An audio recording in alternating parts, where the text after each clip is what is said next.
I'm still, unfortunately, unwilling to accept that as an answer, but I will go on. The Public Health Agency of Canada, whistleblowers recently. All right, the comments we have. They are finding the flaws in Tam and the health minister. They've made mistakes, and it's coming out. Through you, Mr. Chair, to the Honourable Minister, did the Public Health Agency of Canada warn the federal cabinet at any time in the last decade that the National Emergency Strategic Stockpile was not funded or mandated to amass sufficient levels of medical supplies and equipment to respond to a pandemic like COVID-19? Say that I've only, before the pandemic outbreak, I had been the minister for a month and a half. So I was just in the process of learning about all the agencies that I would then have the responsibility for. But I will say that the agency has been extremely responsive in terms of indicating to multiple governments the needs in which they have. In fact, the agency was actually working on renewing looking at its. Honourable Minister, if I can ask directly, were you a minister prior to becoming the Minister of Health? Yes, I was. Were you ever briefed at the federal cabinet at any time in the last decade that the National Emergency Strategic Stockpile was not funded or mandated to amass sufficient levels of medical supplies or equipment to respond to a pandemic like COVID-19?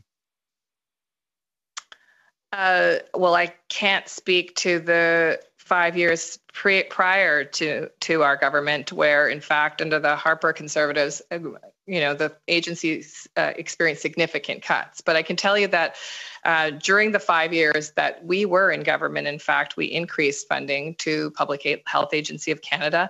In 2014-15, the funding was $637 million.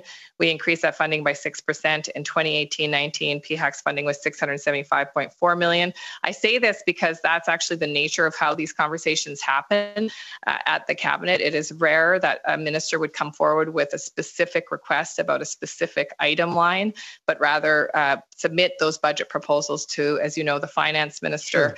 And work directly with the finance minister unless it was changing a program in its specific nature. If I may refresh your memory, on April 1st, 2020, in a news conference, you admitted that the federal government likely did not have enough protective equipment in the National Emergency Strategic Stockpile to meet the needs of this pandemic by saying we likely did not have enough. I think federal governments for decades have been underfunding things like public health preparedness. In your view, has the National Emergency Stockpile been underfunded for decades? So I stand by that statement, but I also understand that the National Emergency Stockpile was actually never meant to accumulate personal protective equipment, but rather other kinds of treatments for all kinds of biological events. I'm still, unfortunately, unwilling to accept that as an answer, but I will go on. The Public Health Agency of Canada, Well, MP Green gets the hat trick for this. First of all, he doesn't take no crap. He says, you're not answering my question. Make sure it's noted that he's not happy with it. And then, instead of stammering his feet, he moves on. And then nails another one. And hits someone who doesn't see it coming. Watch this.